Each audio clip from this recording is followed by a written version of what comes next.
Olá pessoal, tudo bem? Nosso tema de hoje é a Segunda Guerra Mundial.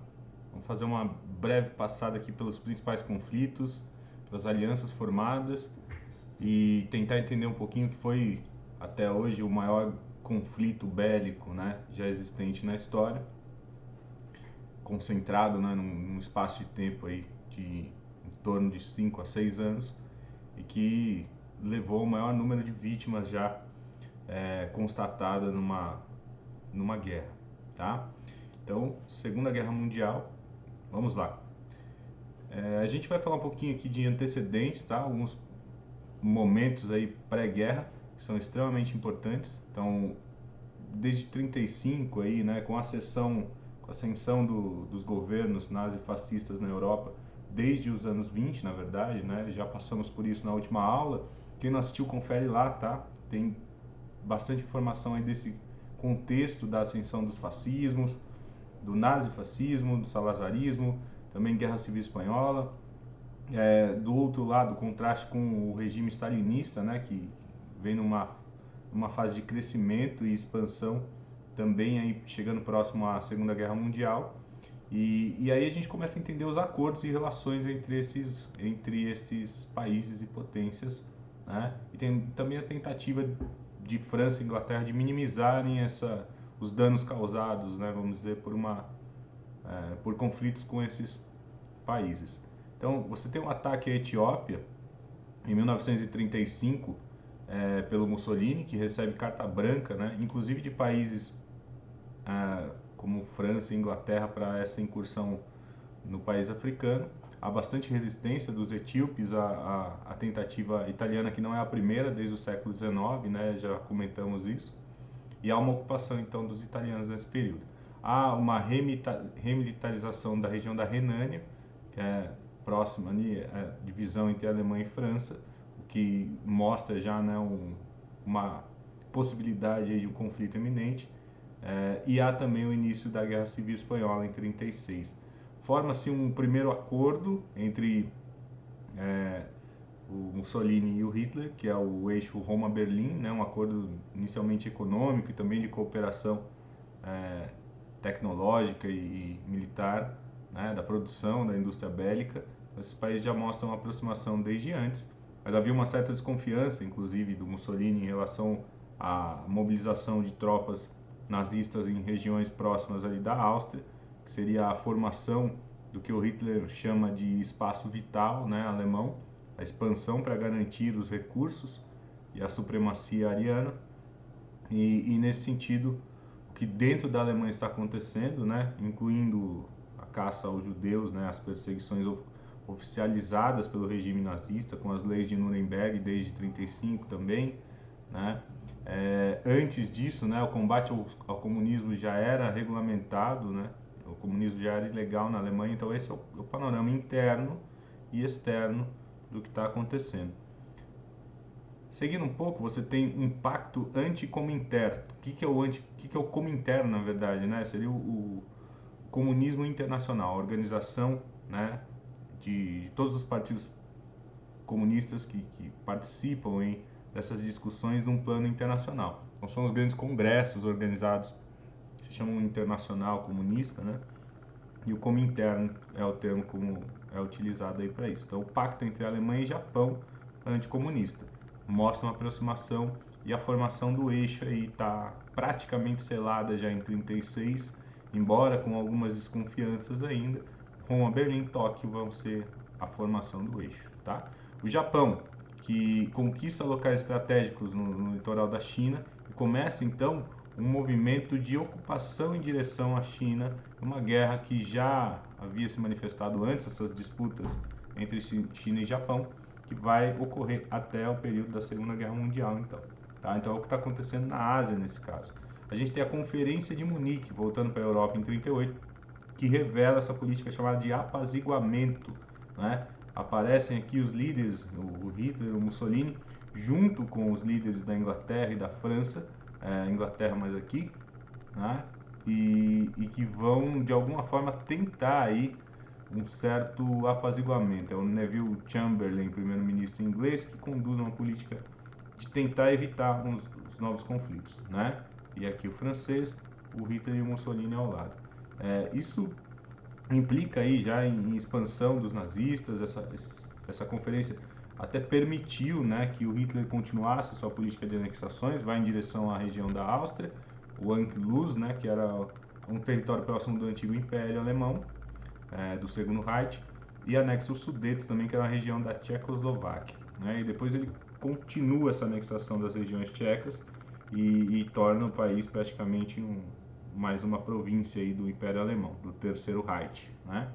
Em 39 você tem o chamado Pacto de Aço, que aí fecha a aliança militar também entre o Mussolini e o Hitler, e a Itália vai anexar o sul, ali, a região da Albânia, tá?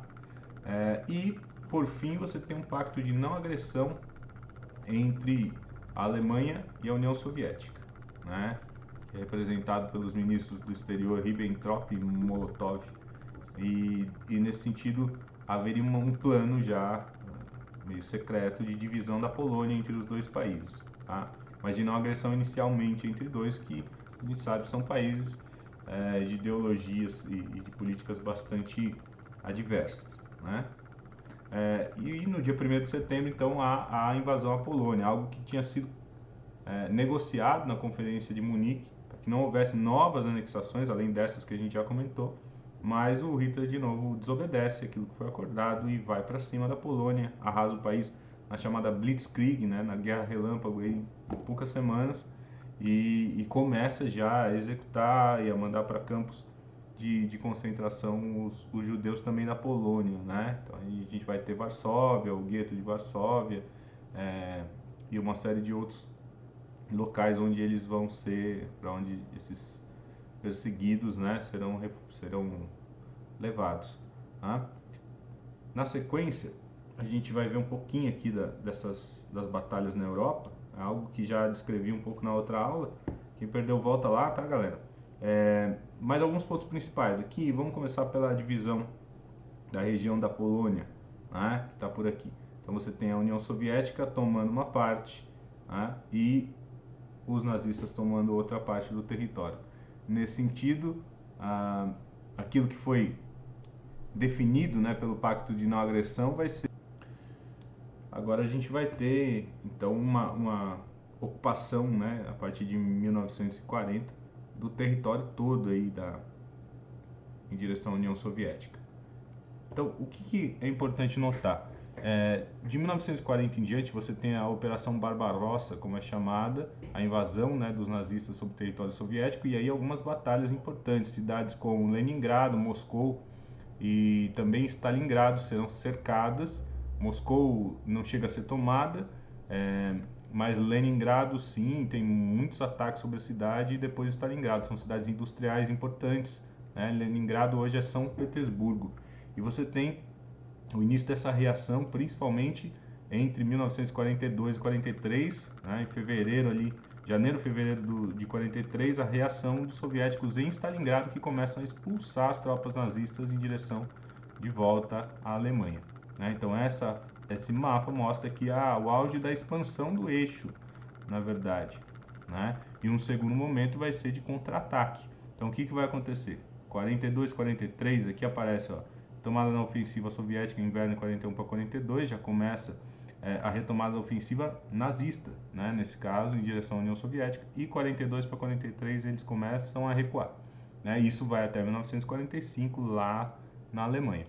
Do outro lado, a gente tem aqui no norte da África vários territórios, né, que eram colônias francesas, agora regimentando tropas nazistas sobre o estado satélite, né, que a França virou. Então as colônias francesas também viraram em parte mobilizadas pelo eixo do Hitler, né? Tropas chamadas de Afrika Korps, que vão surgir aqui. Os Afrika Korps são importantes nesse contexto, né? E uma ideia até estranha de relação com os nazistas, mas é porque a França estava dominada pelos nazistas. A França de Vichy, como aparece aqui, é o nome do governo satélite, né, obediente às ordens dos nazistas dentro da França. Então eles comandam as colônias francesas e mobilizam tropas por lá também. Até uma certa ideia de que integrantes do exército alemão negociavam com os africanos a possibilidade de independência dessas colônias depois. Seria muito estranho, né, dentro da ideologia nazista, achar que eles iam deixar os africanos de boa depois, né, de colaborarem. É claro que foi uma colaboração, na maior parte, forçada. E o que você vai ter depois é a queda desse Afrika Korps em batalhas no norte da África. O Hitler manda para a região que não aparece aqui, a Líbia, né, que era território invadido também, colônia dos italianos, para socorrer o Mussolini, que na Etiópia estava sofrendo também bastante reação. E essas tropas, depois de um tempo, acabam sendo vencidas aqui na região do Mediterrâneo, em várias batalhas, por uma certa superioridade inglesa, da marinha inglesa, principalmente em relação aos italianos. Então o socorro alemão veio, mas não deu conta também. Depois de uma ofensiva programada, que foi junto com aliados a partir de 1943, principalmente a campanha da Itália, que veio pelo sul da Itália, na Sicília, teve participação do Brasil, inclusive, a Força Expedicionária Brasileira, e vão vencer o Mussolini, né? Vão finalmente derrotá-lo. Ele foge, vai para a Suíça, mas acaba sendo morto, né? Executado de uma forma bastante emblemática aí na história, e pendurado, né? Exposto o seu corpo, né? Para quem quisesse ver. Enfim, esse é o cenário, né? O que a gente tem além dessas vitórias ou da segunda fase do conflito que marca as vitórias dos países aliados, né? Inglaterra, França ocupada, Estados Unidos entrando na guerra, mas lá do outro lado, a gente vai falar um pouquinho disso na sequência, né? E aí vamos ter em 1944 o famoso dia D, que é a Operação Overlord, desembarcando aqui no litoral norte da França, Normandia, e depois retomando esses territórios ocupados também em direção à Alemanha. Só para a gente constar, quem chega primeiro a Berlim em 45 é o exército soviético, que faz esse cerco, né, e que provoca a rendição das tropas nazistas e o suicídio do Hitler e depois a rendição dos alemães, né? Mas depois os aliados chegam. Primeiro quem chega são os soviéticos de fato, que impõem essa última derrota no campo da Europa. Então, depois da derrota, depois da morte do Hitler, a rendição alemã, a guerra continua do outro lado, lá no Pacífico, tá? E é importante a gente notar o que vai acontecer nesse cenário, que era uma guerra que já se alastrava desde 1941, pelo menos por ali, fora a guerra que já existia entre Japão e a China, né? Já rolando desde o final dos anos 30. A gente tem o ataque japonês à base norte-americana de Pearl Harbor, que aparece aqui, né? A vista aérea, aqui as embarcações, uma pista, acho que outra aqui, aparece para vocês. Esse é o estopim, né? De uma expansão que o Japão já estava fazendo pelo Pacífico, costa da Ásia, China, e ameaçando até o litoral da Austrália, já o norte da Austrália, né? Então, Oceania. Essa é a situação. Uma rivalidade entre Japão e Estados Unidos, inclusive no plano econômico, também já existia. O alinhamento do Japão está no lado oposto da guerra, né, ao dos Estados Unidos. E aí um ataque que é considerado foi muito explorado pela imprensa norte-americana, né, pelo próprio Estado norte-americano, com a propaganda de que foi um ataque covarde dos japoneses, de surpresa, a uma base no Pacífico, no Havaí, e acaba desencadeando, né, a entrada deles mais direta nesse conflito, tá? O que a gente tem aqui, algumas batalhas representadas, a Batalha de Mar de Coral, que aparece aqui para vocês, né?